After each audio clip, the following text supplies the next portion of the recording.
Good evening भाई। I hope मेरा audio video clear आ रहा होगा। अगर क्लियर हो तो एक बार इंडिकेट कर दें सो दैट हम अपनी चर्चा को स्टार्ट कर सके।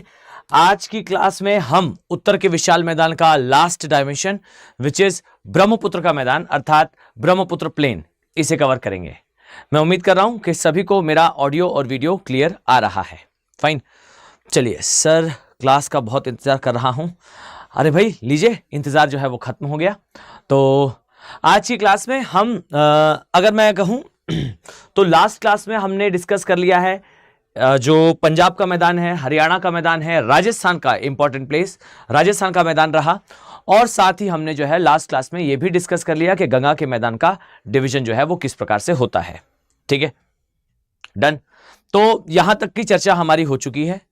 आप लोग बताइए कि आप लोगों ने अब तक जो पढ़ा उससे संबंधित कोई भी डाउट हो तो प्लीज गो फॉर दैट, आप उसे पूछ सकते हो। अगर प्रीवियसली जितना भी हमने जैसे हिमालयन पोर्शन देखा, अगर उससे रिलेटेड कोई डाउट हो तो प्लीज आप लोग उस डाउट को पूछ सकते हैं। अदरवाइज हम यहां से जो है वो नेक्स्ट डायमेंशन की ओर आगे बढ़ेंगे, यानी कि ब्रह्मपुत्र के मैदान की तरफ बढ़ेंगे। और देखो बच्चों, आज हो गई है 26 अर्थात आज हो गया 27। ओके, तो 27 फरवरी हो गई है और वो भी आज शाम का समय है। फाइन, तो देखो कल जो है वो स्टडी आईक्यू की जो सेल जो चल रही है, सेम कोर्स 28 तारीख के बाद आपको एक्स्ट्रा कॉस्ट पर देखने को मिलेगा। अगर अभी तक एनरोल नहीं किया है तो मेक श्योर कि एनरोल कर लो। यहां पे जो है वो संपूर्ण बैच की जानकारी है। अब देखिएगा, इसके अलावा अगर आपका ऑप्शनल सब्जेक्ट ज्योग्राफी है तो आप मेरे साथ geography as a optional subject भी पढ़ सकते हो। ऑप्शनल सब्जेक्ट में जीएस का पूरा सिलेबस कवर होता ही है, होलिस्टिक कवरेज होगा। साथ ही इसमें एनसीईआरटी, अभी आप 28 तक अगर एनरोल कर लेते हो तो इसमें पूरा एनसीईआरटी का कोर्स इंक्लूडेड आपको मिलेगा free of cost. Make sure कि ये केवल और केवल कब तक है, कल की तारीख तक। ठीक है, तो सेम कोर्स के लिए एक्स्ट्रा कॉस्ट पे ना करना पड़े, इसके लिए ध्यान दीजिए कि आप जो है वो एनरोल कर लें 28 तारीख से पहले, 28 फेब से पहले। याद रखना, ज्योग्राफी ऑप्शनल में जीएस की ज्योग्राफी पूरी कवर होती है। तो मैं मानकर चल रहा हूं कि आप सभी लोग एनरोल कर लेंगे। साथ ही याद रखो कि जो भी लेक्चर अभी आप देख रहे हो, इससे पहले के भी जितने लेक्चर्स हैं और इसके बाद के भी जितने लेक्चर्स हैं, ये सारे लेक्चर्स की पीडीएफ आपको मिल जाएगी इस टेलीग्राम चैनल पे। दिस इज अभिनव, जो कि मेरा नाम है, बोहरे ज्योग्राफी।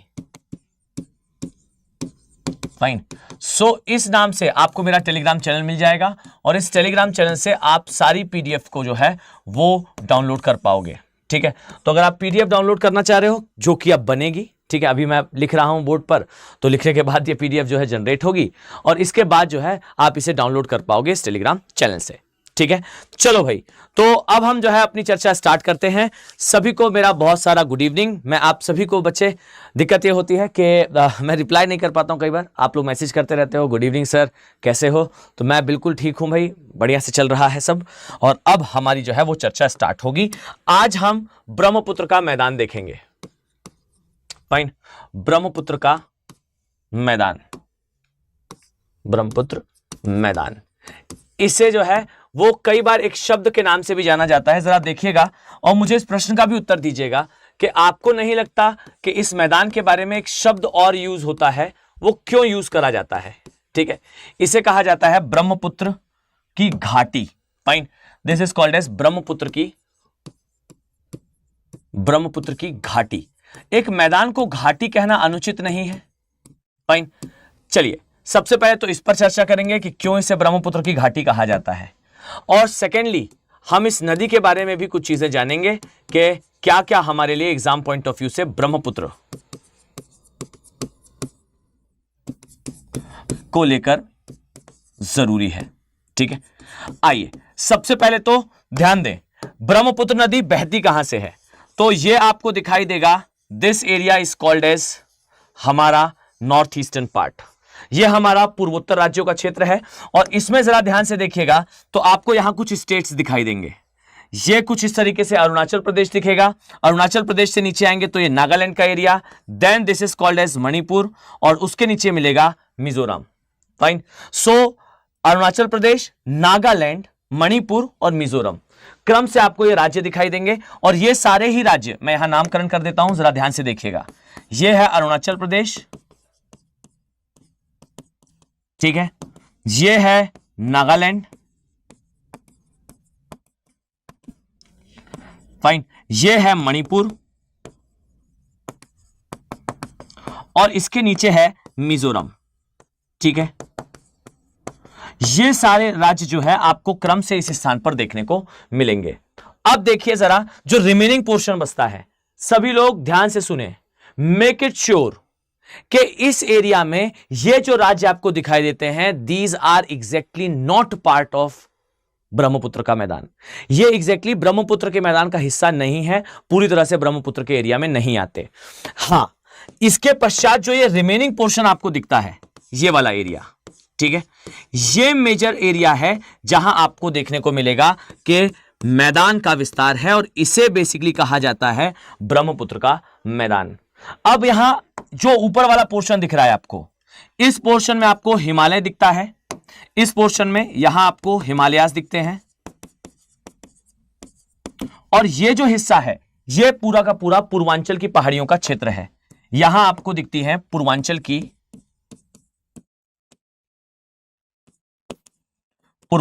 पहाड़ियां, पूर्वांचल हिल्स का विस्तार, आपको पूर्वांचल पहाड़ियों का विस्तार आपको यहां पर देखने को मिलता है। तो मेक श्योर कि ये पहाड़ियां क्रम से आपको इस स्थान पर दिखेंगी, और यही कारण है कि ब्रह्मपुत्र के मैदान को ब्रह्मपुत्र की घाटी भी कहा जाता है, घाटी का क्षेत्र। अब मुझे बताइए इसे घाटी क्यों कहते हैं, why we use to call it a valley? तो सिंपल सी बात है, घाटी उसे कहा जाता है डियर जिस क्षेत्र में आपको दोनों तरफ पर्वत दिखाई दें, अर्थात ऐसा क्षेत्र जिसके दो साइड पर्वत हो और बीच का क्षेत्र खाली हो, बीच का क्षेत्र सपाट हो, समतल हो, तो हम उसे वैली कहते हैं। अब यहां ध्यान दो कि ब्रह्मपुत्र के मैदान को घाटी इसलिए कह रहे हैं क्योंकि इसके दोनों ही तरफ, इस तरफ देखिए यहां आपको हिमालय का विस्तार दिखाई देगा, और इस तरफ देखिए यहां पर आपको हिमालय का एक लिम, एक ब्रांच, एक शाखा दिखाई देगी। ठीक है, तो इसे जो है वो ब्रह्मपुत्र की घाटी की संज्ञा दी जाती है, क्योंकि ये दोनों ही ओर से, ये जो है ये दोनों ही तरफ से हिमालय से और फिर पूर्वांचल की पहाड़ियों से, पूर्वांचल की पहाड़ियां या हिल्स से ये घिरा हुआ है। ठीक है, अब मैं मानकर चल रहा हूं बच्चों कि आप सभी को इतना डायमेंशन तो क्लियर है कि इसे घाटी क्यों कहा जाता है। ठीक, अब दूसरी कुछ बातें सुनिए। सबसे पहले तो इस पर फोकस करिएगा, आई नीड कि आप लोग मेरी इस बात पर थोड़ा सा ध्यान दें। मैं एक शब्द कह रहा हूं, ब्रह्मपुत्र नदी को कहा जाता है कंक्रीट ब्रेकिंग रिवर, एक ऐसी नदी जो कि कंक्रीट तोड़ देती है। अब प्रश्न है कि इसे कंक्रीट ब्रेकिंग रिवर क्यों कहते हैं? सभी लोग जरा ध्यान से सुनना, ओके? सभी को मेरा बहुत सारा गुड इवनिंग। और जी हां, मेरी आवाज थोड़ी सी बैठी बैठी सी आपको लग रही होगी आज, वैसे आज नहीं लग रही, आप लोग आज थोड़ा ध्यान से सुन रहे होगे, ठीक है? नहीं तो आवाज तो मेरी जो है बीते 1.5 हफ्ते से लगभग 8-10 दिन होने जा रहा है जो मेरी आवाज है वो थोड़ी बैठी हुई है। इसका कारण सिर्फ इतना है कि जो क्लासेस के कारण जो है मेरा ये जो समय है थोड़ा व्यस्त चल रहा है, इस कारण से थोड़ी आवाज़ जो है वो बैठी हुई है। मैं मानकर चल रहा हूँ कि इससे बच्चों आप लोगों को कोई खास दिक्कत नहीं हो रही होगी। हाँ, थोड़ी आवाज़ कर्कश लग रही होगी आपको, पर थोड़ा सा एडजस्ट करिए, थोड़ा सा मैं एडजस्ट कर लेता हूँ। बाकी मैं उम्मीद कर रहा हूँ कि मेरे शब्द प्रॉपरली आपको समझ में आ रहे होंगे। सर, ब्रह्मपुत्र के 3 भाग हो जाते हैं इसलिए ये द्वीप बनाती है। बच्चे अभी देखिएगा, मैं आपको इस द्वीप से इतर भी बहुत सारी बातें बताऊंगा। सर स्पीड बहुत फास्ट है। नहीं बच्चे, स्पीड फास्ट नहीं है, मैं बस ना चीजों को बार बार रिपीट करता हूं, शायद इस कारण से आपको ऐसा लग सकता है। ठीक है, और हाँ, ध्यान से सुने सभी लोग, आप लोग जितने भी कमेंट, आप सभी ने कमेंट करा था और वो मुझे अच्छे से ध्यान है कि सर जो है पृथ्वी का भूगर्भिक इतिहास पूरा बता दीजिए। अभी ये गला थोड़ा ठीक हो जाए, फाइन। मैं उम्मीद कर रहा हूं कि इस सप्ताह जो है ऊपर वाले ने चाहा तो बिल्कुल ठीक हो जाएगा, और definitely I will make a separate video on geological history of earth, यानी कि पृथ्वी का भूगर्भिक इतिहास। इसमें हम पूरे 16 एराज देखेंगे, और 16 एराज में मैं एकदम प्रॉमिस कर रहा हूं कि जिस भी दिन वीडियो बनेगा, जिस दिन भी वो लेक्चर होगा, उसमें 16 एराज से रिलेटेड जितने भी यूपीएससी के डायमेंशंस हैं वो सारे कवर हो जाएंगे, और साथ ही आपका वो पोर्शन भी कवर हो जाएगा जो ऑप्शनल वगैरह में आता है। ठीक है, और ये याद रखना कि ये ऑप्शनल बेसिकली एक ऐसा ऑप्शनल है जिसका पोटेंशियल है कि पूरे हिंदी माध्यम का रिजल्ट सुधार सकता है। आप सोचिए हमारा जो रिजल्ट है वो इसलिए बिगड़ता है क्योंकि हम प्री क्वालिफाई नहीं करते। मैंने एन नंबर ऑफ टाइम्स आपको समझाया है कि इस ऑप्शनल से तैयारी करिए, आप पाएंगे कि आने वाले समय में इससे लार्जर इंटरेस्ट में आपको अपना रिजल्ट सुधरता हुआ दिखेगा। मतलब एक व्यक्ति की बात नहीं कर रहा हूं मैं पूरे माध्यम की बात कर रहा हूं कि पूरा माध्यम का रिजल्ट सुधरेगा अगर इससे जो है वो ठीक से तैयारी करे स्टूडेंट। ठीक है, तो मैं सबसे रिक्वेस्ट करूंगा कि एक एडवाइस तो मेरी माने, मतलब आपके ऊपर है कि कविता जी सर मैंने आपको मेल किया था, आपका रिप्लाई नहीं आया। नहीं कविता बच्चे, मेरे पास कोई मेल नहीं आया। जिन भी बच्चों को मुझसे कांटेक्ट करना हो आप मुझे इस आईडी पर मेल कर सकते हो। This is the email ID abhinav.bohre@studiiq.com। आप प्लीज मुझे इस पर जो है वो मेल कर दीजिए, मैं आपसे कांटेक्ट कर लूंगा। ठीक है, अदरवाइज आप टेलीग्राम चैनल पर चले जाइए और टेलीग्राम चैनल पर जाकर सिर्फ मुझे मैसेज कर दीजिए, sir I want to talk you personally. आप मुझे जो है वो थोड़ा सा कांटेक्ट कर लीजिए, मैं आपको मैसेज स्वयं कर दूंगा। ठीक है, चलो तो अब एक बात है कि ब्रह्मपुत्र नदी जो है वो ब्रह्मपुत्र की घाटी इसलिए कहलाती है क्योंकि इसके आसपास पर्वत है। नेक्स्ट डायमेंशन है दैट ये जो नदी है इसका थोड़ा सा इतिहास जान लीजिए और इसका थोड़ा सा जो भू राजनीति है उसे समझ लीजिए। क्यों? क्योंकि इसके मैदान के साथ जो है स्पेसिफिक कनेक्शन है। अब यहां समझिए, सबसे पहली बात तो ब्रह्मपुत्र नदी को जो है वो कंक्रीट ब्रेकिंग रिवर कहा जाता है। ऐसी नदी जो बांधों को तोड़ने की क्षमता रखती है, तोड़ने की क्षमता रखने वाली नदी। क्यों? तो यहां ध्यान से सुनिएगा। अब मैं चाह रहा हूं कि आप लोग करीब 7-8 मिनट तक मेरी बात ध्यान से सुनिएगा। पहली बात तो ये बच्चे कि जो ब्रह्मपुत्र नदी है आप इसे जरा ध्यान से देखिए। ये नदी जो है वो उद्गम कहां से लेती है? दिस इज आर इंडिया, ये हमारा भारत है। जरा मैं व्हाइट कलर से बनाऊं, यहां देखेंगे ध्यान से, दिस इज आर इंडिया, ये हमारा भारत है। यहां से आप जाओगे नॉर्थ ईस्टर्न पार्ट आपको दिखाई देगा, ये हमारा नॉर्थ ईस्टर्न पोर्शन है। यहां से चलते हुए आओगे, ये जो है प्रायद्वीपीय भारत हम ड्रॉ कर रहे हैं। और मैं उम्मीद कर रहा हूं कि आप लोग इतने दिनों में देखिए, बार बार देखें कि कैसे जो है वो मैप ड्रॉ होता है और जस्ट आपको इसे मिमिक करना आना चाहिए, इसे दोहराना आना चाहिए। ठीक, सो ये इंडिया है। अब जरा कोर्स देखिए ब्रह्मपुत्र का। ब्रह्मपुत्र नदी यहां से तिब्बत में मानसरोवर के पास से उद्गम लेती है और उद्गम लेने के पश्चात ये ऐसे आकर हमारे नॉर्थ ईस्टर्न एरिया में प्रवेश करती है। इस कोर्स को अगर आप देखोगे तो इस बात का बेहतर तरीके से अंदाज लगा पाओगे कि ब्रह्मपुत्र नदी अपने पूरे साइकिल में ज्यादातर एरिया पहाड़ी क्षेत्रों में बिताती है। और यह याद रखना कि चूंकि यह नदी पहाड़ी क्षेत्रों में अपना लंबा कोर्स तय करती है, यही कारण है कि इस नदी के अंदर अवसाद की मात्रा बहुत ज्यादा है। पहली चीज कि इस नदी का एक तो वेग बहुत ज्यादा है। ठीक, इसका जो वेग है, इसकी जो वेलोसिटी है, यह वेग बहुत ज्यादा है। और दूसरी बात है कि इस नदी के अंदर अवसाद की मात्रा बहुत ज्यादा है। अब चूंकि इसके अंदर अवसाद बहुत ज्यादा है, जब यह माउंटेनियस एरिया से बहते हुए नीचे आती है तो याद रखें कि what is the meaning of बांध। बांध का मतलब क्या है? बांध का मतलब होता है किसी चीज को बांधना। बांध बेसिकली नदी को रोकता है, नदी को बांधता है। और जब भी आप किसी चीज को बांधने की बात करोगे, मेक श्योर कि आपको उसके लिए सहारे की जरूरत पड़ेगी। एंड यहां ध्यान दीजिए कि ब्रह्मपुत्र नदी जैसे ही पहाड़ी इलाके से मैदानी भाग में प्रवेश करती है, जैसे ही नदी बहते हुए इस एरिया में आती है, यहां आने के बाद इस मैदानी इलाके में आप ब्रह्मपुत्र नदी को ठीक से बांध नहीं पाओगे, क्योंकि इसका वेग इतना ज्यादा है। वेग ज्यादा होने के कारण इसमें अवसाद इतने ज्यादा हैं कि जब यह मैदान में प्रवेश करती है तो कई धाराओं में टूट जाती है। इसे कहते हैं कि ब्रह्मपुत्र नदी जो है वो जैसे ही मैदानी भाग में प्रवेश करती है, यह कई चैनल्स में डिवाइड हो जाती है। अब देखें यहां ध्यान से, यह ब्रह्मपुत्र नदी की चौड़ाई है और यह यहां आने के बाद इस प्रकार से कई धाराओं में विभाजित हो जाती है। फाइन, इस तरीके से ब्रह्मपुत्र की मान लीजिए यहां 3 धाराएं हैं। अब पहली बात तो यह कि जैसे ही नदी मैदान में आई, चूंकि उसके अंदर अवसाद ज्यादा था, अवसाद ज्यादा होने के कारण मैदान में प्रवेश करते ही यह कई भाग में टूट गई। जब यह कई भाग में टूट गई तो यह कहलाते हैं इसके चैनल्स। ठीक है, फाइन, ये चैनल नंबर 1 है, ये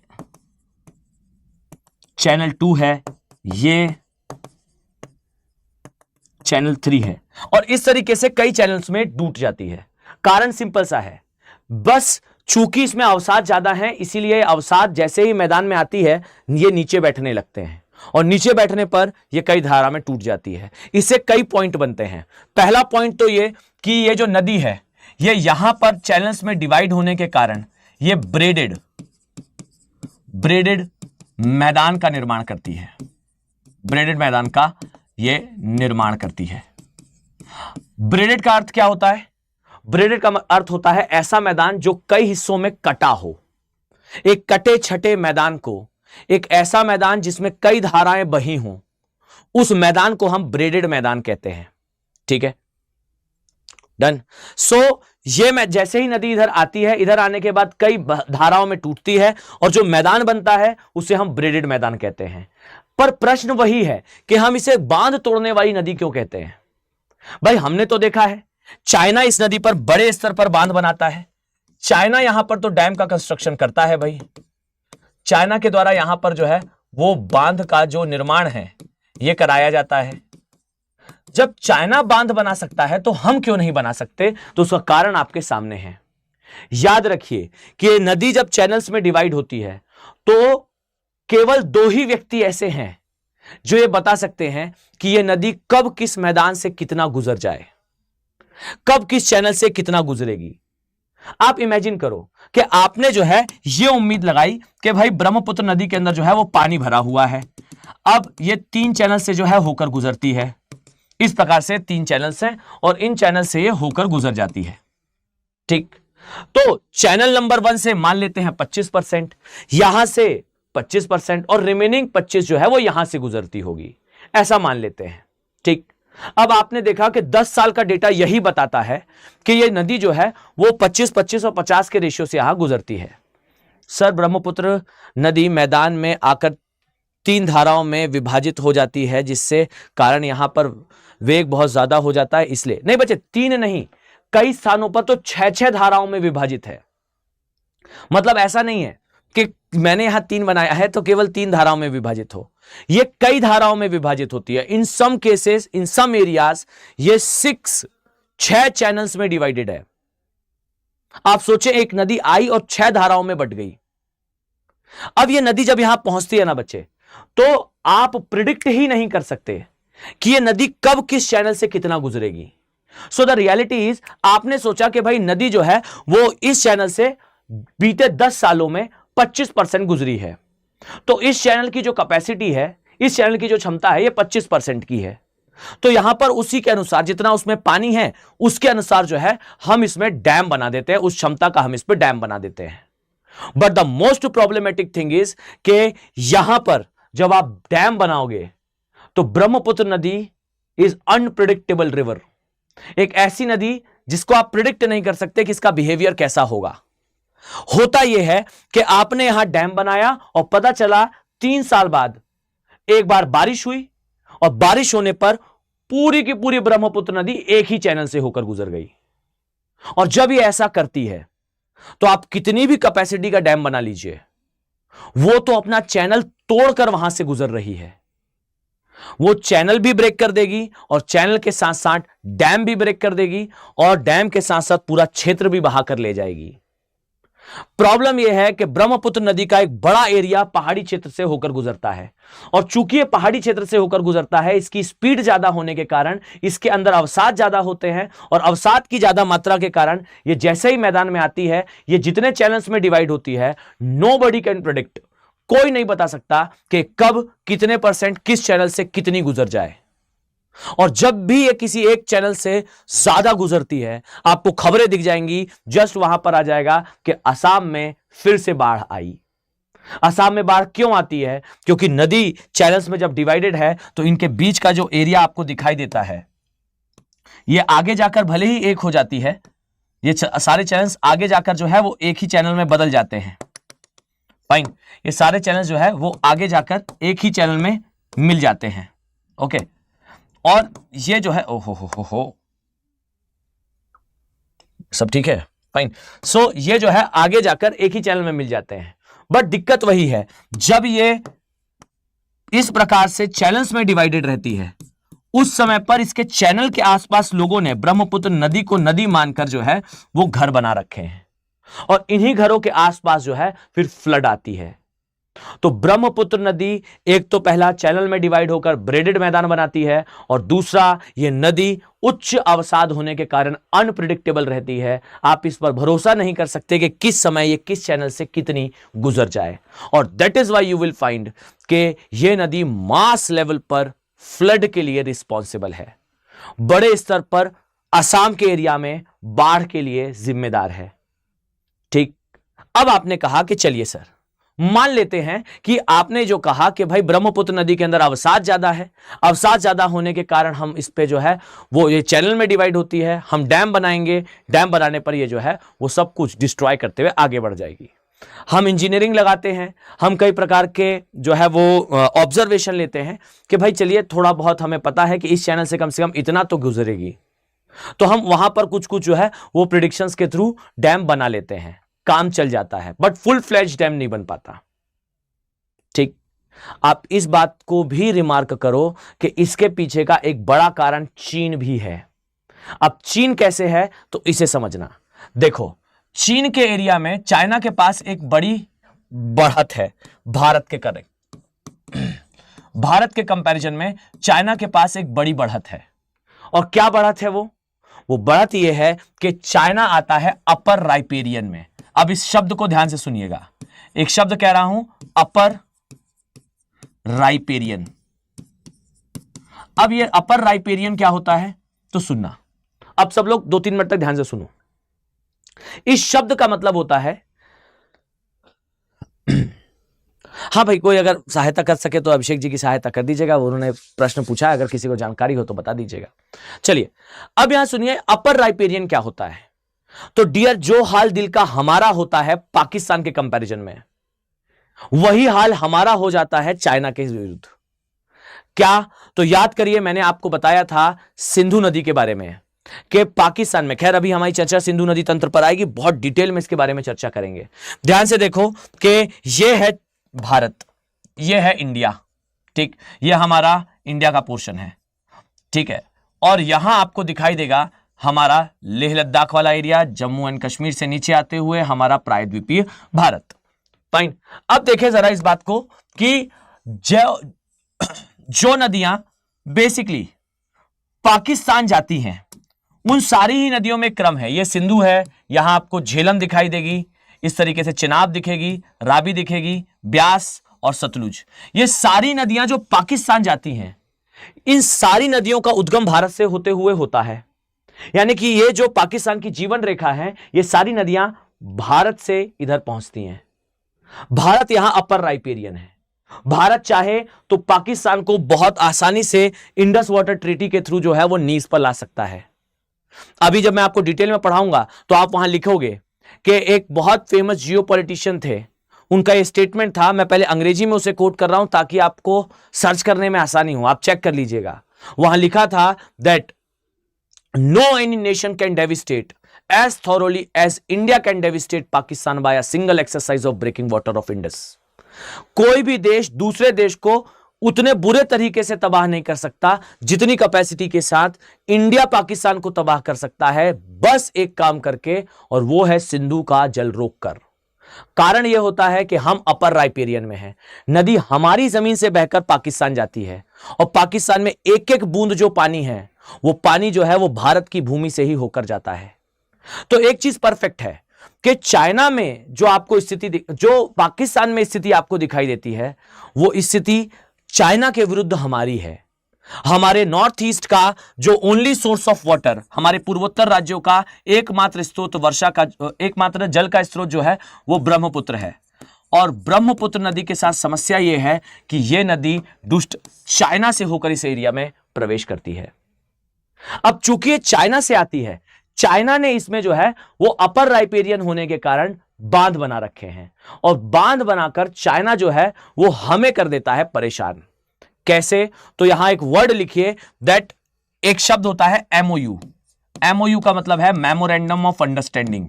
एमओयू, मेमोरेंडम ऑफ अंडरस्टैंडिंग। ये हमने चाइना के साथ साइन करा है कि डियर चाइना, आप हमें हमेशा बताइएगा कि ब्रह्मपुत्र नदी के अंदर कितना जल है, ताकि हम अपने यहां डिजास्टर मैनेजमेंट कर सकें। हमें पता रहे कि ब्रह्मपुत्र में कितना पानी है और कितना पानी यहां पहुंचने वाला है। अब दिक्कत यह है कि चाइना इस एमओयू को पूरी तरह से फॉलो नहीं करता। चाइना हमें एग्जैक्टली पीक टाइम पर जब बारिश होती है, हमें उसका डेटा नहीं बताता एग्जैक्टली कि यहां कितना पानी है ब्रह्मपुत्र में, और चाइना इसका प्रॉपर एक्सप्लेनेशन देता है। चाइना सेज कि ब्रह्मपुत्र नदी भले ही ग्लेशियर से पिघल कर आती हो, पर इसमें ज्यादातर पानी जो है वर्षा का है। यहां ध्यान से सुनना, नो डाउट के ब्रह्मपुत्र नदी के अंदर ग्लेशियर्स का पानी आता है। क्या होता है, जिस नदी के अंदर ग्लेशियर का पानी आता है, आप उसे प्रिडिक्ट कर सकते हो कि उसके अंदर कितना जल होगा। लेकिन चाइना यह कहता है कि भाई देखो, ब्रह्मपुत्र नदी में जो पानी भरता है वो मेजरली भरता है बिकॉज ऑफ वर्षा। बारिश का पानी इसमें बहुत ज्यादा है, और बारिश के पानी से भरने वाली नदी के जल का स्तर प्रिडिक्ट करना थोड़ा कठिन टास्क होता है। इसलिए हम भारत को सही समय पर डेटा नहीं दे पाते। पर सच बात तो यह है कि चाइना के पास डेटा है, और चाइना जो है जानबूझकर कि नॉर्थ ईस्ट में केओस क्रिएट हो, अस्थिरता आए, अराजकता फैले, ताकि वहां के रहने वाले लोगों को यह मैसेज जा सके कि वो इंडिया के साथ अगर हैं तो उनका भला नहीं हो सकता या विकास नहीं हो सकता। चाइना वांट्स कि इस एरिया में इस रिवर को अनप्रिडिक्टेबल बनाए रखा जाए। यहां पर बांध बनाकर चाइना जो है इसका मैसिव वाटर स्टोर करता है, और जिस समय बारिश हो रही होती है उस बारिश की आड़ में पूरा पानी जो है वो डैम से छोड़ दिया जाता है। अब सडनली जब नदी के अंदर ये पानी प्रवेश करता है तो हमारा सारा डिजास्टर मैनेजमेंट फेल हो जाता है। आप सोचते रहिए कि बारिश हो रही है तो पानी आएगा, इंडिया रेडी कर लेता है, गांव खाली करा लेता है कि भाई ज्यादा बारिश हुई है, हमें जो है इंफॉर्मेशन मिली है कि तिब्बत वाले रीजन में हैवी रेनफॉल हुआ है, प्रेडिक्ट कर लिया है हमने, अब जो है वो गांव वगैरह खाली करा लो। हमने खाली करा लिए, और फिर क्या हुआ अंततः यह हुआ कि उस स्थान पर बांध खाली कराने के या फिर गांव खाली कराने के बाद भी ब्रह्मपुत्र नहीं आई। और जैसे ही हमने रीसेटलमेंट कर दिया, वापस से लोगों को रिलीज कर दिया, पता चला कि उसने सारा पानी छोड़ दिया और सारा पानी इधर प्रवेश कर गया। हमारा सारा डिजास्टर मैनेजमेंट सीधा गया पानी में। सबसे बड़ी प्रॉब्लम यही है कि अपर राइपेरियन में होने के कारण चाइना जो है एमओयू में यह कह देता है कि ब्रह्मपुत्र नदी में जो जल की मात्रा है, इस मात्रा का बड़ा हिस्सा बच्चों किससे आता है? यह वर्षा से आता है। और इस कारण से चाइना इसका सही डेटा हमें नहीं साझा करता। अब डियर, वो सही डेटा ही साझा नहीं करेगा तो हाउ इट इज पॉसिबल कि हम इधर पे डिजास्टर मैनेजमेंट कर पाए, आपदा का प्रबंधन कर पाए? हम सिर्फ गैसिंग लगाते रहते हैं और उधर से चाइना जो है वो पूरा एरिया ही साफ कर देता है। और आई थिंक आप सभी ने पढ़ा होगा कि नॉर्थ ईस्ट के इसके ऊपर वाले हिस्से में अरुणाचल प्रदेश की जस्ट सीमा के पास चाइना ने 4 मैसिव डैम बना रखे हैं। और इंडिया का तो इवन ये तक एलिगेशन है कि चाइना जो है इन डैम का यूज करके ब्रह्मपुत्र नदी के अंदर अपना क्लेमेशन बढ़ाना चाहता है। और सबसे इंपॉर्टेंट बात, इस वर्ड को याद रखिएगा कि इंडिया का एलिगेशन है कि चाइना जो है वो ब्रह्मपुत्र नदी को डाइवर्ट तक कर रहा है।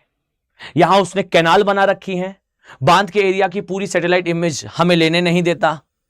अब यहां पर जो बांध बने हैं उन बांधों से इंडिया का ऐसा एलिगेशन है कि चाइना जो है वो इन बांधों के थ्रू नहर बना रहा है, और नहर से ब्रह्मपुत्र का पानी जो है वो दूसरी दिशा में डाइवर्ट कर रहा है। और इससे इंडिया में आ जाती है क्या? सूखे की स्थिति। और second most problematic thing is कि वो इसे अनप्रेडिक्टेबल। अब चलिए ठीक है, आप निकालिए, आप पानी ले जाइए, कोई दिक्कत नहीं है। अगर ब्रह्मपुत्र का बड़ा एरिया जो है चाइना के पास है तो जस्ट गो फॉर दैट, आप पानी यूज कर सकते हो, आप ही के एरिया से आता है। लेकिन प्रॉब्लम यह है कि उसे अनप्रिडिक्टेबल ना बनाएं। ऐसा ना हो कि एक समय पर आप एक झटके में इतना पानी छोड़ दें कि हम यहां पर जो है वो फ्लड फेस करने लगे। और इसी के लिए ये एमओयू था, और इसी एमओयू को जो है वो बाईपास करने का तरीका चाइना ने निकाला है ब्रह्मपुत्र के केस में। तो ब्रह्मपुत्र की जियोपॉलिटिक्स ये कहती है कि इंडिया लोअर राइपेरियन नेशन है, लोअर राइपेरियन राष्ट्र है। लोअर राइपेरियन का मतलब है नदी दूसरे देश से हमारे यहां आती है। इस कारण से हमारी बहुत ज्यादा डिपेंडेंसी हो जाती है चाइना पर कि चाइना हमें सही डेटा दे।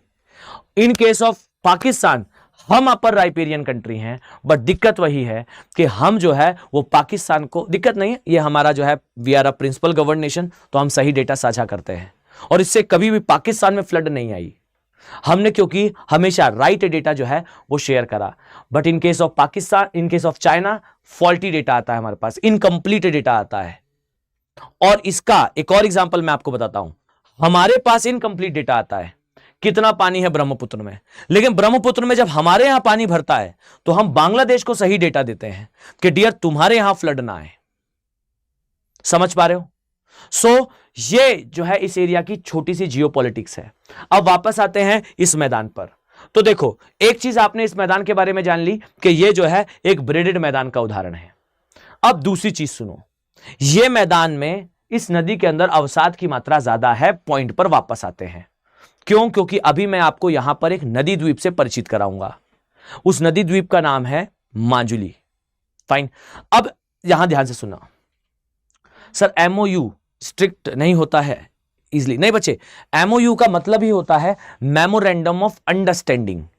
अंडरस्टैंडिंग का मतलब है आपस में अंडरस्टैंडिंग बना लो। ये सख्त कैसे हो सकता है? आप सोचकर देखिए, इट इज पॉसिबल कि आप कोई अंडरस्टैंडिंग, मतलब आप मान लीजिए एक दो व्यक्ति हैं, इनके बीच में किसी बात को लेकर ये समझौता है, ये बातचीत है कि हम ऐसा करेंगे, बट जरूरी थोड़ी है कि मैं उसके हर एक क्लॉज को फॉलो करूं। ये बाइंडिंग इन नेचर नहीं होता। बाइंडिंग इन नेचर का मतलब ये बाध्यकारी नहीं होता। मेमोरेंडम ऑफ अंडरस्टैंडिंग ये कोई समझौता नहीं है, ये केवल और केवल एक आप कह सकते हैं एक प्रकार का कथन निष्कर्ष है कि ऐसा होगा तो हम ऐसा कर लेंगे, ऐसा होगा तो हम ऐसा कर लेंगे। कोई बाध्यता नहीं है। सिंधु नदी जल समझौते जैसा नहीं है कि हमें जो है कुछ चीजें बाध्यकारी होंगी कि इन्हें फॉलो करा जाए। ठीक, तो ये एमओयूज होते हैं, ये संघर्ष को कम करते हैं, फ्रिक्शन को कम करते हैं। और जब हम कभी भी जो है ब्रह्मपुत्र के जल को लेकर चाइना से बात करना चाहते हैं कि भाई हम लोअर राइपेरियन है, हमें प्रॉब्लम होती है, आप इसका सोल्यूशन दीजिए, तो चाइना का बस एक ही कहना है कि पहले बॉर्डर इशू सेटल कर लो। इंडिया से चलो बॉर्डर इशू सेटल कर लेते हैं, तो चाइना से सेटल क्या करना, अरुणाचल प्रदेश हमारा है, वहीं पर वो आर्ग्यूमेंट जो है वो खत्म हो जाता है। इसी कारण हमारा जो डिजास्टर मैनेजमेंट है वो काफी ज्यादा सफर कर जाता है। ठीक है, तो इसे थोड़ा सा याद रखना। चलो अब नेक्स्ट बात पर आते हैं, फिर से शुरू करते हैं उसी बात से कि ब्रह्मपुत्र में जो है अवसाद की मात्रा ज्यादा है। अब आइए जरा यहां देखिए, यह हमारा नॉर्थ ईस्टर्न एरिया है। ठीक, यह आपको दिखेगा हमारा नॉर्थ ईस्ट। अब नॉर्थ ईस्ट में ब्रह्मपुत्र जो है वो जब इस प्रकार से प्रवेश करती है, ध्यान से देखिएगा, ब्रह्मपुत्र नदी इस प्रकार से प्रवेश करती है, तो यहां से ब्रह्मपुत्र है, इस तरीके से आती है गंगा, और यहां से फिर एक दूसरी नदी आती है मेघना, और मेघना आकर यहां मिल जाती है और ये यहां पर डेल्टा बना लेता है। अब इस बात को समझना कि ब्रह्मपुत्र नदी के अंदर चूंकि अवसादों की मात्रा ज्यादा है, इसीलिए ब्रह्मपुत्र नदी यहां पर अपने बीच कोर्स में, बीच रास्ते पर, ये इस तरीके से नदी आई, सभी लोग देखेगा, ये नदी आई यहां पर आने के पश्चात नदी अपनी तलहटी में कुछ स्थानों पर इस तरीके से जो है अपना अवसाद निक्षेपित करने लगती है, क्योंकि ये नदी इस स्थान पर अत्यधिक मध्यम वेग से बह रही है। अर्थात नदी बहते हुए अपने रास्ते में कई स्थानों पर अपने ही अवसाद को अपनी तलहटी में जमा करने लगती है, और इसे हम कहते हैं कि ये जो है वो नदी द्वीप है। अब सभी लोग बिल्कुल ध्यान से सुनिएगा, ठीक है, ये है नदी। अब इस बात को देखो कि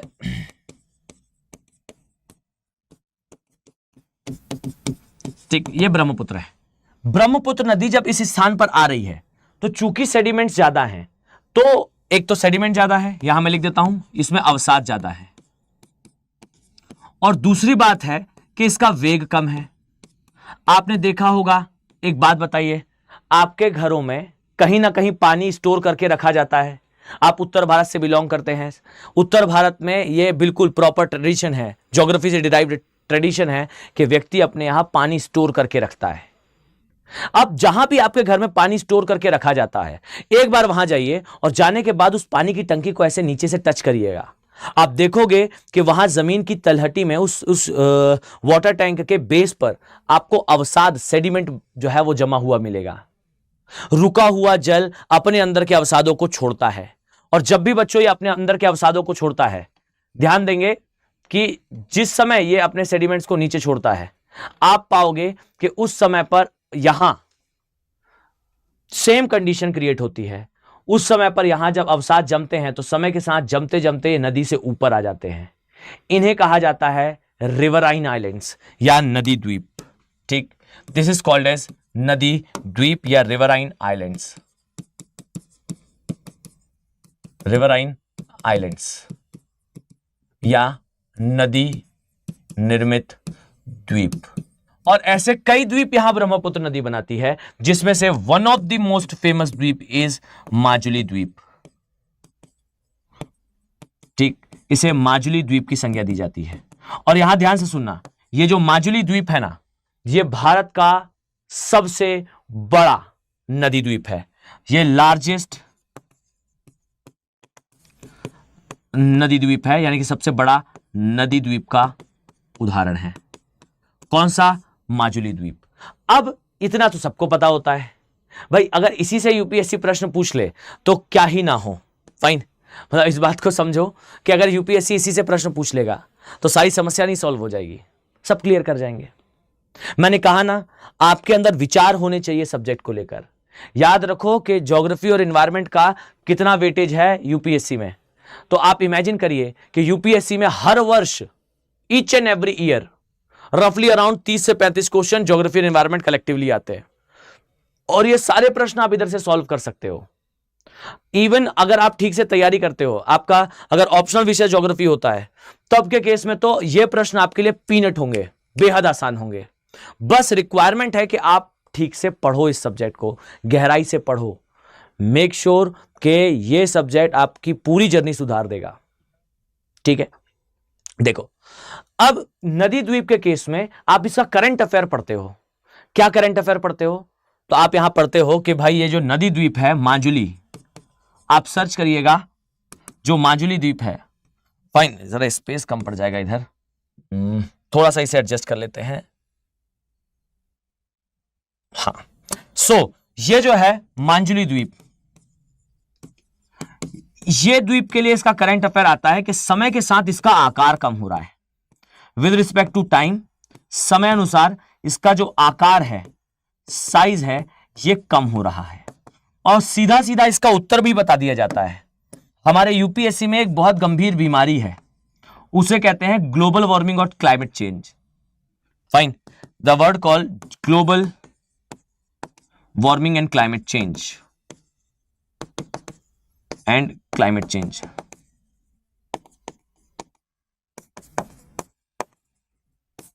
अब सुनिएगा, दिक्कत पता है क्या है?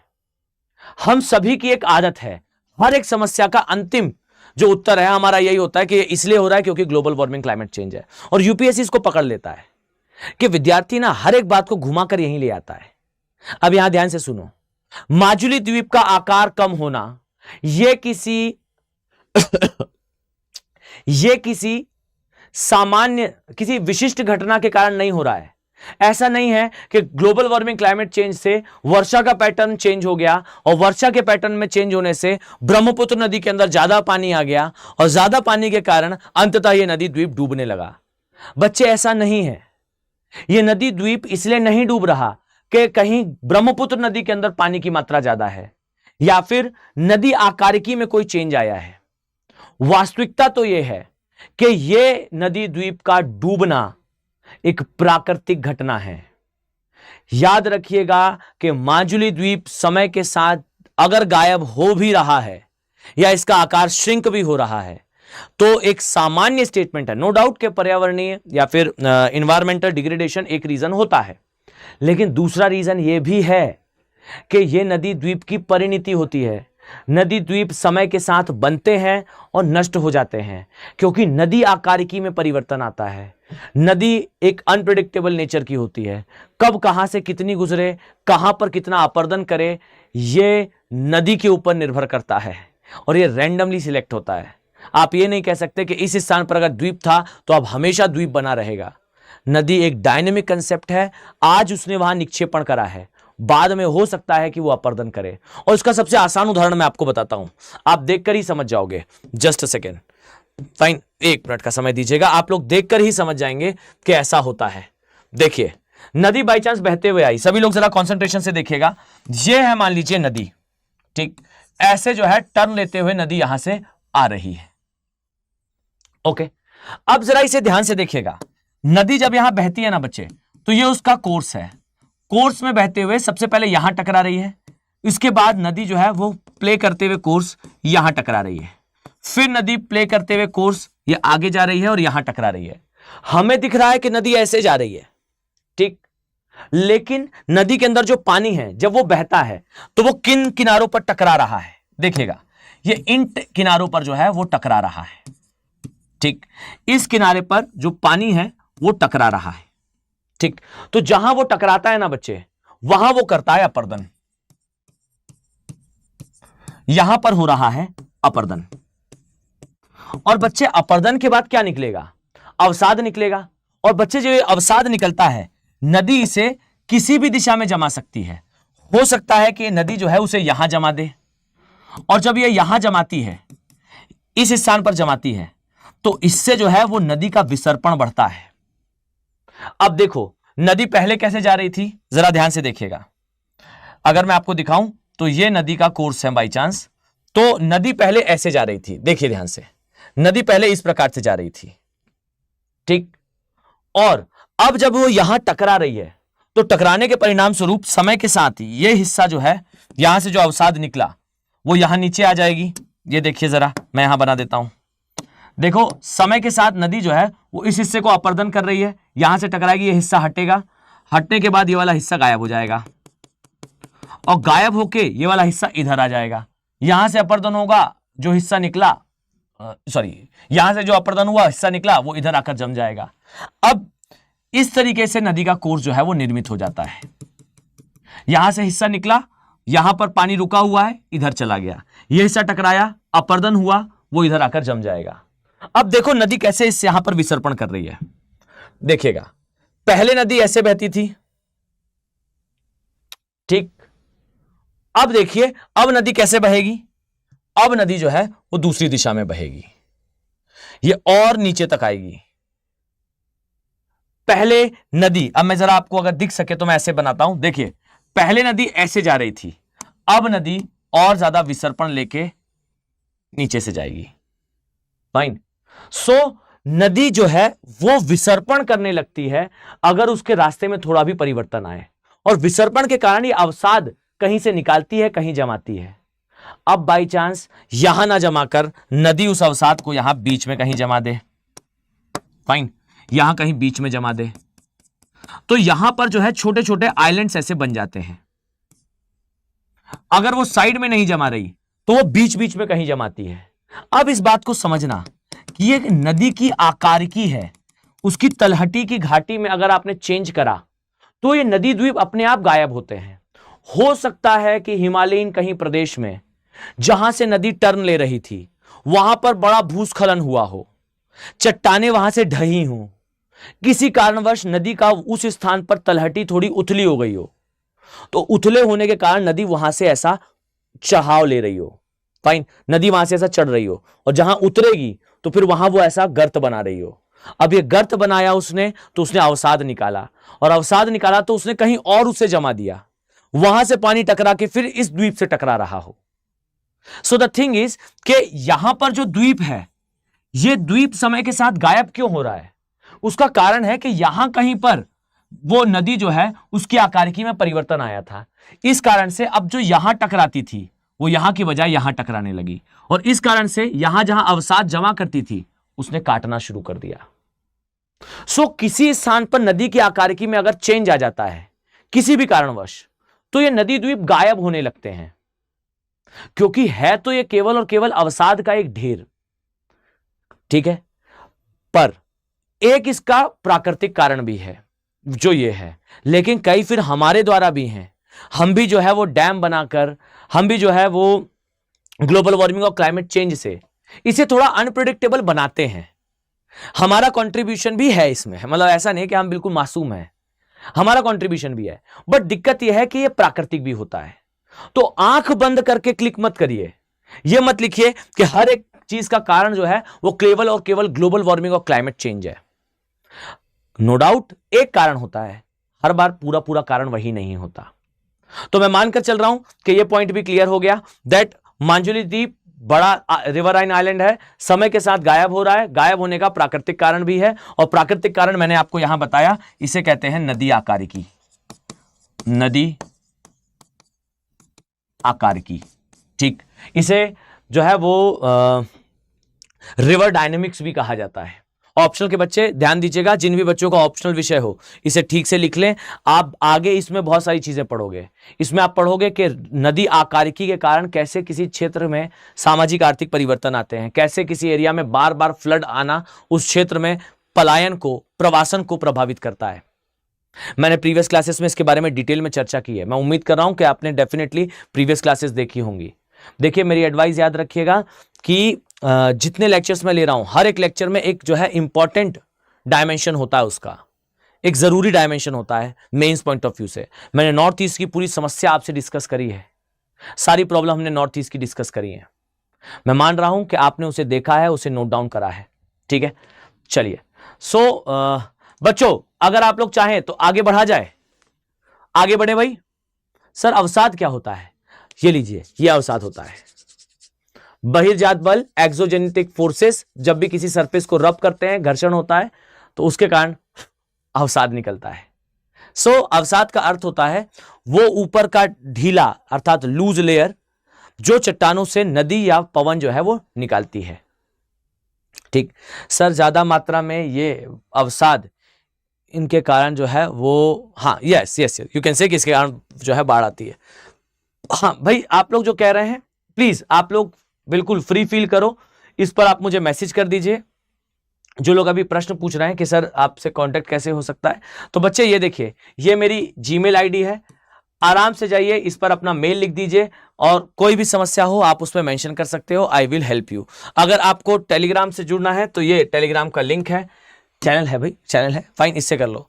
और साथ में अगर आपको ऑप्शनल की क्लास में आना है, अभी एक बच्चे ने कहा था, मैं उत्तर नहीं दे पाया था उस समय, अगर आपको ऑप्शनल की क्लास में आना है तो नीचे डिस्क्रिप्शन बॉक्स पे क्लिक कर लो, डिस्क्रिप्शन बॉक्स में लिंक दिया हुआ है, ऐप इंस्टॉल करके आराम से सारा सेक्शन देख सकते हो।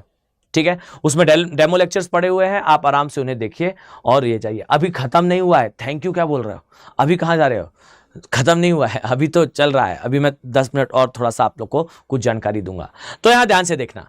अब ये तो हो गया ब्रह्मपुत्र के इस एरिया के बारे में, इस प्लेन के बारे में।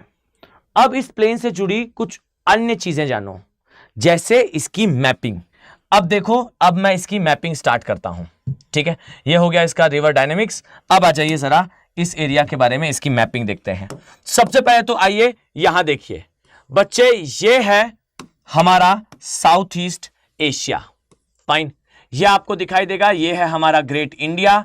यहां आओगे तो ये एरिया वियतनाम, कंबोडिया, लाओस वाला क्षेत्र है।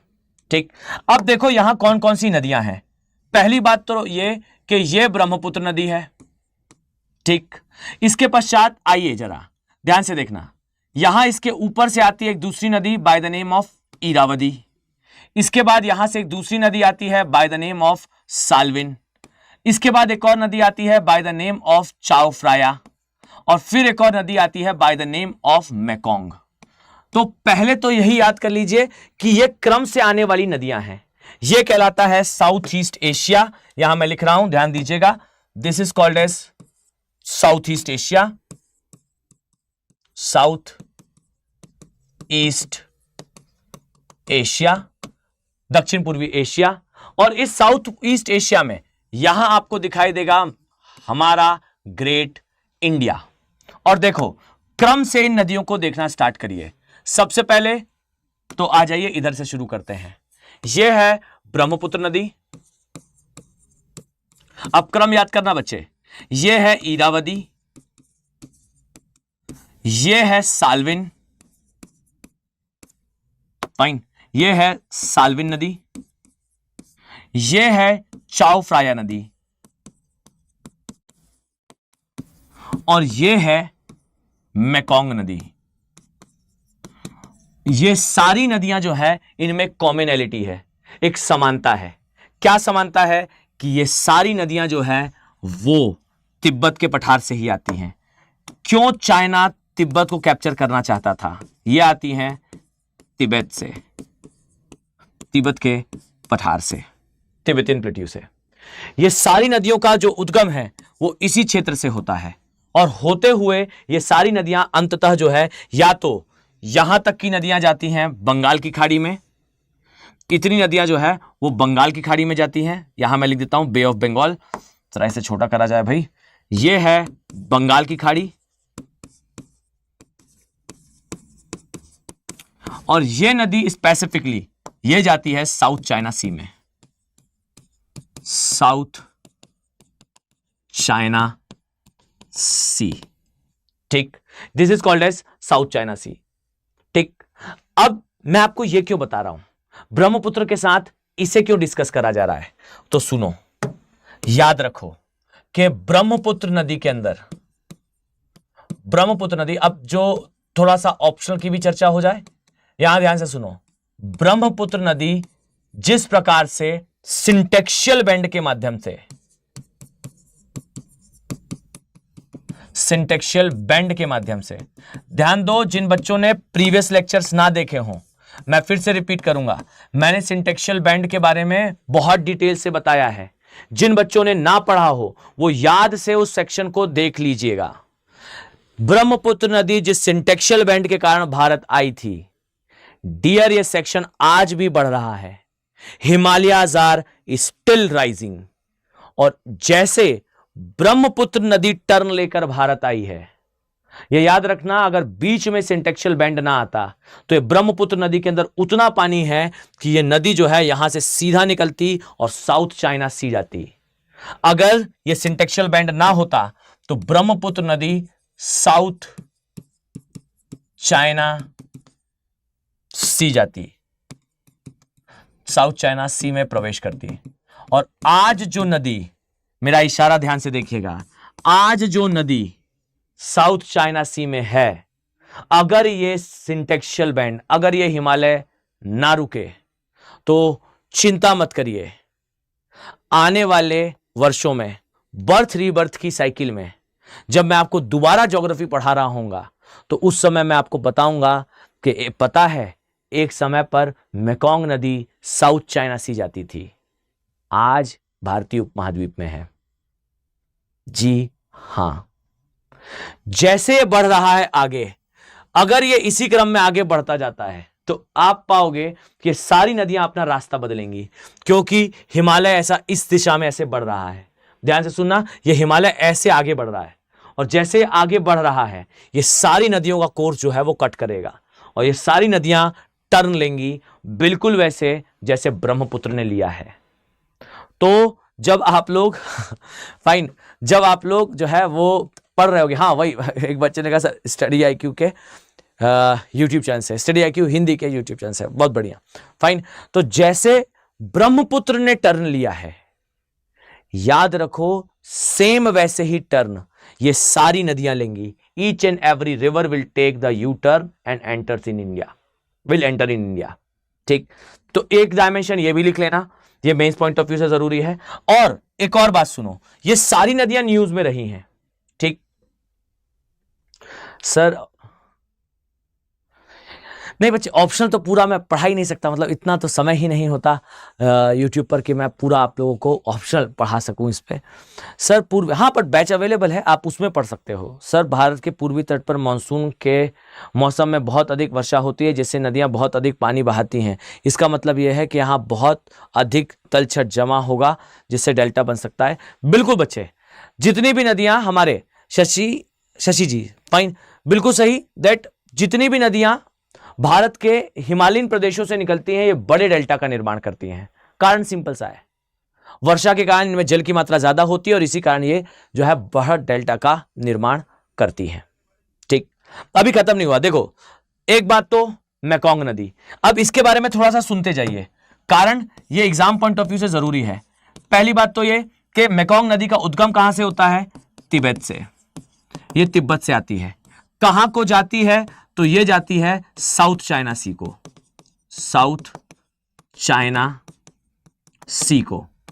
ठीक, दूसरी बात, ये नदी जो यहां से निकलती है ये कंबोडिया में अपना डेल्टा बनाती है। अब सब लोग जरा ध्यान से सुनना, ओके?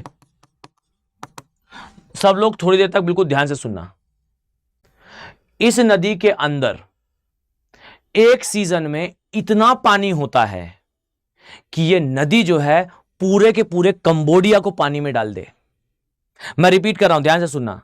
जैसे भयंकर अवसाद की मात्रा हमारी ब्रह्मपुत्र नदी के अंदर है, अतिशय अवसाद की मात्रा जैसे हमारे ब्रह्मपुत्र नदी के अंदर है, वैसे ही अतिशय अवसाद की मात्रा और अतिशय पानी की मात्रा इस मेकोंग नदी के अंदर भी है। मेकोंग नदी के लिए एक और शब्द कहा जाता है कि यह विश्व की दूसरी सबसे ज्यादा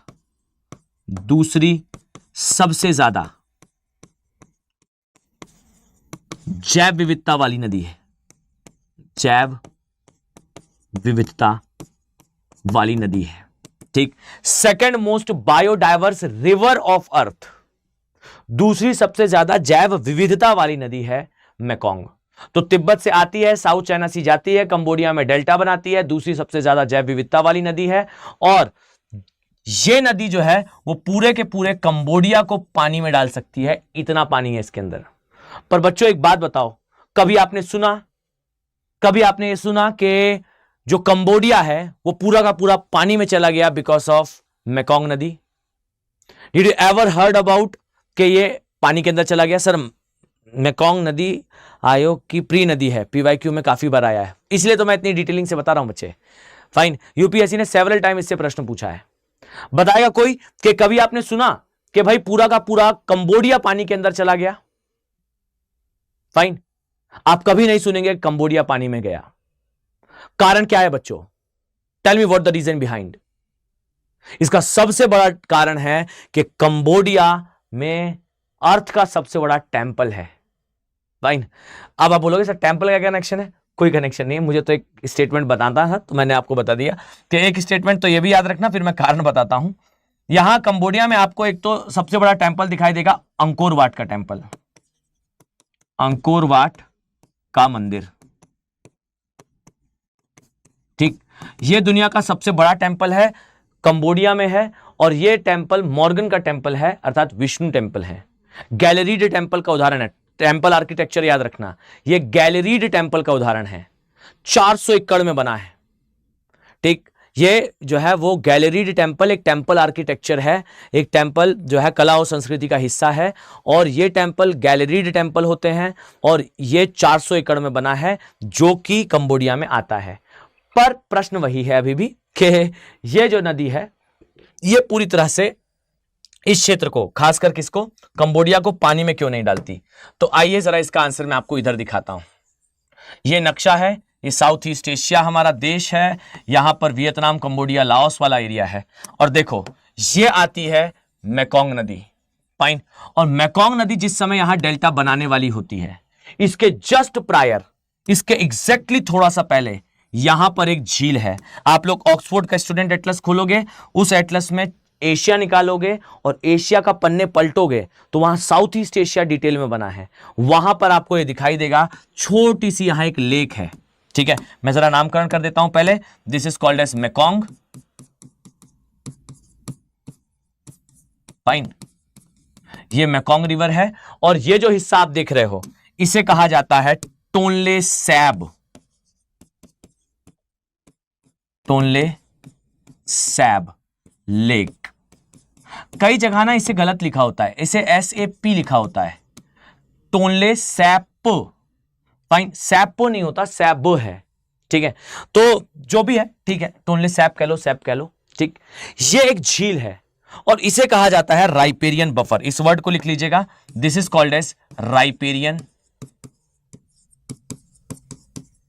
बफर। और राइपेरियन बफर का मतलब याद रखना, कुल मिला के ये एक ऐसी झील है, जब यहां पर मेकोंग नदी आती है तो मेकोंग नदी इस एरिया में जब प्रवेश कर रही होती है, ध्यान से सुनना, जिस समय प्रवेश कर रही होती है उस समय इसमें बहुत सारा पानी होता है, और टोनले सैप लेक का आकार जो है वो औसतन होता है 3000 स्क्वायर किलोमीटर, 3000 वर्ग किलोमीटर। लेकिन बच्चे ये क्रांतिकारी काम करती है। जैसे ही ये नदी कंबोडिया में अंदर रहवासी इलाकों में प्रवेश करने वाली होती है, dear at the same time ये नदी जो है वो इस लेक में प्रवेश करती है। और ये लेक क्या करती है, ये लेक जो है उस सारे पानी को स्टोर करने लगती है, पानी रोकती है। और जब पानी रुकता है तो मेकोंग के अंदर जितना अवसाद है वो इसकी तलहटी में बैठता है। तलहटी में बैठने से ये झील उथली होती है और उथली होने के कारण ये चौड़ी होने लगती है। और चौड़ी होते होते ये अपना आकार 3 गुना तक कर लेती है। ये लगभग 10,000 स्क्वायर किलोमीटर की हो जाती है। फाइन, ये 10,000 स्क्वायर किलोमीटर की हो जाती है। और वो सारा पानी जो मेकोंग लेकर आई थी और कंबोडिया में मचा देती तबाही, उस सारे पानी को ये अपने पास स्टोर कर लेती है। और साथ ही मेकोंग नदी अनप्रिडिक्टेबल बनती, बाढ़ लाती, पर इसने उस बाढ़ के लिए जिम्मेदार उस अवसाद को उस झील के अंदर रोक लिया। झील के अंदर वो अवसाद जम गया और झील के अंदर अवसाद के जम जाने से झील उथली हुई और चौड़ी हो गई। और चौड़ी होने के बाद भी इसने सारा पानी स्टोर कर लिया। पता है बच्चों, ये जो राइपेरियन बफर है ना, ये प्रकृति का बनाया हुआ बांध है। ये प्रकृति, ये बात लिख लीजिए, फाइन, दैट प्रकृति कभी भी विनाश नहीं करती, प्रकृति कभी भी किसी चीज को नष्ट नहीं करती। Nature never used to devastate anything. अगर वो आपदा देती है तो उसे बचने का अवसर भी देती है। आप सभी ने देखा होगा कि भाई भारत में बहुत चक्रवात आते हैं, तो चक्रवात जब भी बनता है तो बनने के बाद पूर्व की दिशा में जाता है। चक्रवात बना, पूर्व की दिशा में गया। भारत का पूर्वी घाट चक्रवातों से बहुत प्रभावित रहता है, ठीक, लेकिन प्रकृति ने यहीं पर पूर्वी घाट के लिए प्रोटेक्शन दिया है। प्राकृतिक रूप से पूरे पूर्वी घाट में मैंग्रोव पाए जाते हैं और मैंग्रोव चक्रवात की तीव्रता को 60% तक कम कर सकते हैं। बस दिक्कत हम में है, हम आए और हमने जो है वो मैंग्रोव काटे। आंध्र प्रदेश ने पूरी मैंग्रोव की बेल्ट हटा दी और उड़ीसा ने उसका प्रोटेक्शन कर लिया। जिस उड़ीसा ने प्रोटेक्शन करा उस उड़ीसा में चक्रवात ने हिट करा और किसी की मृत्यु नहीं हुई। और जिस आंध्र प्रदेश ने पूरा मैंग्रोव हटाया वहां पर चक्रवात ने वहां पर चक्रवात ने हिट नहीं करा, उड़ीसा में हिट करा और मृत्यु हो गई लोगों की। कहां? आंध्र प्रदेश में। कारण सिंपल सा है, मैंग्रोव काटे, सी फेसिंग फ्लैट बना लिए। अब आप सी फेसिंग फ्लैट बना लो, चक्रवात आएगा, सी भी लेकर जाएगा, फेस भी लेकर जाएगा, फ्लैट भी लेकर जाएगा। सी भी गया, फेस भी गया और फ्लैट भी गया। तो ये जो प्रकृति है ना, वो कभी विनाश नहीं करती। ये जो राइपेरियन बफर देख रहे हो ना आप, अर्थ में हर एक रिवर का अपना राइपेरियन बफर था और इंडिया में तो है, माफ कीजिएगा, था। क्या होता है, जैसे ही नदी के अंदर पानी बढ़ता है, नदी जो है एक जगह से अपना तटबंध काट के जो है एक जगह पर ऐसा तालाब जैसा बनाती है और वहां भर जाती है। अब नदी का जितना भी एक्स्ट्रा पानी आता है ना, वो राइपेरियन बफर में घुसता है और वहां पर नदी अपना पानी छोड़ती है और अवसाद नीचे बैठता जाता है। राइपेरियन बफर थोड़ा थोड़ा जो है अपना आकार बढ़ाता रहता है और वो अवसाद वहां जमता जाता है। अब ये नदी कब करती थी? जब बेचारी नदी जो है वर्जिन रहे, हम उस पर बांध वगैरह ना बनाए, अनटच्ड रहे। पर हम आए और हमने क्या करा, नदियों के ऊपर बांध बना दिए। अब जब आप नदी के ऊपर बांध बना दोगे तो नदी के ऊपर बांध बनने से डियर नदी की ज्यामिति में परिवर्तन आ जाएगा। और छोड़िए ना ये सब, नदी में ज्यामिति, हम तो एकदम विनाश को आमंत्रण देते हैं। We invited the disasters. कैसे? तो हमें पता है कि भाई ये जो नदी है, ऐसा जब तेज इसमें बहाव आता है तो ये नदी इस मैदान में प्रवेश कर जाती है और यहां अपना जल जो है वो स्टोर करती है। और जब इसके अंदर ये क्रिया हो रही होती है, भाई बारिश हुई तभी उसके अंदर पानी बढ़ेगा और जब पानी बढ़ेगा उसके अंदर अवसाद होगा। अवसाद और पानी लेकर एक मैदान में जाएगी, वहां पर अपना पानी स्टोर कर देगी। और हर वर्ष नदी ऐसा करती थी। व्यक्ति को समझ में आया कि डियर ये मैदान तो बड़ा उपजाऊ है। क्यों उपजाऊ है? क्योंकि हर वर्ष यहां पर नदी आती है और नदी आकर यहां अपना अवसाद छोड़ती है। हमने तुरंत देखा कि भाई ये तो अच्छी चीज मिल गई। देखो ये नदी है, ये जा रही थी। अब होता यह था, जब जल भरा तो ऐसे एक मैदान में प्रवेश कर गई, यहां अपना अवसाद छोड़ दिया। अब जब अवसाद छोड़ रही है तो ये मैदान ना इस आसपास के मैदान की अपेक्षा बहुत उपजाऊ रहता है। ये इसका राइपेरियन बफर है। हर समय पानी नहीं भरा रहता, तो लोग क्या करते हैं, एक काम करो, इधर दीवार बनाओ। फाइन, यहां मिट्टी का ढेर बनाओ, दीवार बनाओ, और इसे अलग कर दो, इस मैदान को। मैदान अलग कर लिया, अब बढ़िया यहां कृषि करो। हमने अपने राइपेरियन बफर्स को कृषि योग्य भूमि में बदल लिया है, और ये आज नहीं करा है हमने। ऐसा नहीं है कि ये आज हो रहा हो और आप कहो कि सर आज महाविनाश हो रहा है। फाइन, ये हमने करा है जब ह्यूमन सेटलमेंट हो रहा था। जो ऑप्शनल के बच्चे हो वो लिखेंगे इसे, दैट जब आप मानव बस्ती भूगोल ह्यूमन ज्योग्राफी पढ़ते हो, तो ह्यूमन ज्योग्राफी में एक डायमेंशन आता है कि मानव ने जब ग्रामीण बस्तियां बताई, यानी कि जो रूरल एरियाज हैं उनका एस्टेब्लिशमेंट करा, तो उसके एस्टेब्लिशमेंट के टाइम पर हमने रिवर के साथ, उस एरिया के माउंटेन्स के साथ, लेक्स के साथ कुछ बड़े चेंजेस लाए। आज के समय जिन भी स्थानों पर आपको नदियां गांव वगैरह में बाढ़ लाती हुई दिखती हैं, डियर, वहां जब मानव ने बसना शुरू किया था, उसने ऐसे ही राइपेरियन बफर जो उस नदी के अंदर का अतिरिक्त जल इकट्ठा कर लेते थे, उसे बंद करा और वहां मैदान बना लिया। अब मैदान उपजाऊ था तो प्रोडक्शन अच्छा हो रहा था। जब प्रोडक्शन अच्छा हो रहा था तब तक सब कुछ ठीक था। लेकिन जिस समय नदी को बाढ़ का पानी निकालना था, अतिरिक्त पानी, अतिरिक्त अवसाद निकालना था, आपने उसको निकालने नहीं दिया। इसलिए नदी ने एक जगह तटबंध तोड़ा और पूरा का पूरा पानी गांव में प्रवेश कर गया। मेक श्योर के this is called human settlement, this is called rural area settlement. ग्रामीण क्षेत्रों में बस्ती का विकास और इसकी संरचना। आप आज के समय देखोगे कि ये जो है एकदम हॉट ब्लूम टॉपिक होता है। यूपीएससी ने कितने प्रश्न पूछे हैं मेंस में कि क्या कारण है कि भारत में ग्रामीण क्षेत्रों में हमें बाढ़ देखने को मिलती है। भाई, ये बाढ़ का जो टॉपिक है, ये टॉपिक आप जब पढ़ोगे जीएस में तो देखिएगा बहुत हल्का, डिजास्टर मैनेजमेंट में थोड़ा बहुत कुछ आता है इसका जिक्र। लेकिन जब आप इस चीज को सोचिए कि आप लिखोगे मेंस में, तो जो एग्जामिनर है खुश हो जाएगा दैट आपको एग्जैक्टली प्रॉब्लम पता है। और जब आप इसकी प्रॉब्लम बताते हो तो फिर इसका सेटलमेंट भी है, इसका सोल्यूशन भी है, कि इसका सोल्यूशन राइपेरियन बफर्स को दोबारा बनाना है। हम इसे रूरल एरिया मैनेजमेंट यानी कि ग्रामीण बस्तियों का पुनरुत्थान में पढ़ते हैं। ये जो है वो ऑप्शनल का हिस्सा है। इसलिए मैं कहता हूं कि आप सभी को जो है वो इस विषय को गहराई से पढ़ना चाहिए। मेक श्योर कि आप इसे एज अ ऑप्शनल सब्जेक्ट पढ़ो। इसे आप ऑप्शनल की तरफ पढ़ोगे तब आपको इसकी गहराई का अंदाजा होगा। Fine, do opt geography for optional. Fine, आप अगर तैयारी करना चाहते हो तो एक तो फेयर एडवाइस है मेरी, गो फॉर दैट। आप जो है वो एज अ ऑप्शनल इसे पढ़िए। अगर आपको लगता है कि आपको असिस्टेंस की जरूरत है, क्योंकि इसमें अक्सर जो है ऐसा होता है कि आगे चल के आपको इसमें असिस्टेंस की आवश्यकता होती है, तो आप जो है वो ये टेलीग्राम चैनल है, आप मुझसे भी कांटेक्ट कर सकते हो किसी भी प्रकार का कोई असिस्टेंस अगर ऑप्शनल को लेकर चाहिए है। अदरवाइज आप मुझे इस पर मेल कर सकते हो कि सर ये प्रॉब्लम आ रही है, आप इसका थोड़ा सोल्यूशन बता दीजिए। और अगर आपको चाहिए कि फुल फ्लेज आप पढ़ो ही पूरा ऑप्शनल, तो आपके पास ये बैचेस हैं। जस्ट रीच मी आउट, आप मुझे रीच करें। आप जो भी प्रश्न पूछना चाहते हो बिना किसी प्रॉब्लम से, बिना किसी समस्या से, आप जो है बिना हेजिटेशन के आप मुझसे वो प्रश्न पूछ सकते हैं। First thing. सेकंड थिंग, ये बैचेस में अभी एडमिशन चल रहा है, ध्यान दीजिए, अभी एडमिशन चल रहा है, आप एनरोल कर सकते हो। अगर आप एनरोल करना चाह रहे हो, पहली चीज तो आप खुलकर जाइए और पहले तो क्लासेस देखिए।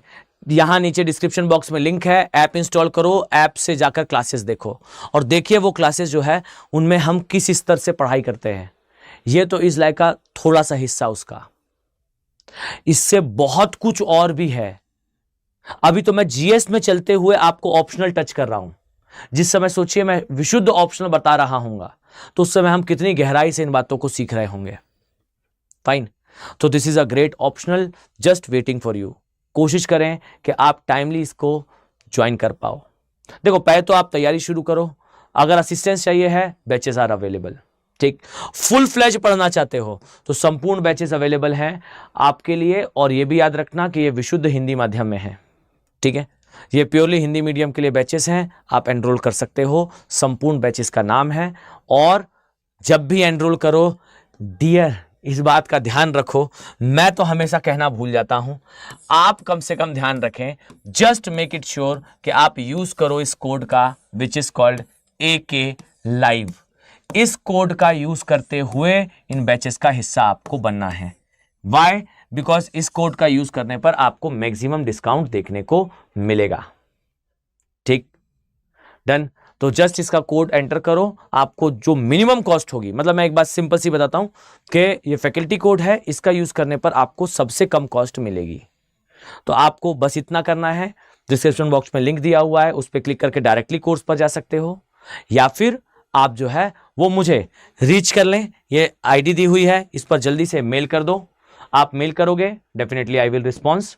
और साथ में अगर आप चाहो तो मुझे टेलीग्राम चैनल पर मैसेज कर दीजिए कि sir we need some kind of assistance, हम कुछ असिस्टेंस चाहते हैं, आप तुरंत जो है मैं आपको रीच आउट कर लूंगा। ठीक है, तो मैं उम्मीद करता हूं कि आज का सेशन आपके लिए इंपॉर्टेंट रहा होगा, यार चीजें आपको समझ में आई होंगी। जाने से पहले सुनो, सभी लोग अपना अपना कमेंट यहां लीव कर जाएंगे। आई वॉन्ट कि क्लास खत्म होने के बाद जो मैसेज आप मुझे टेलीग्राम पर करते हैं डियर, वो मैसेज आप यहां कमेंट बॉक्स पर भी कर सकते हो। मैं आपके कमेंट का वेट करूंगा। I am waiting for your comment. जो भी विचार हैं क्लास को लेकर आप उसे मेंशन करिए। ठीक है, चलो मिलते हैं नेक्स्ट वीडियो में, नेक्स्ट लेक्चर में। Have a nice day, stay healthy, stay safe. Thank you.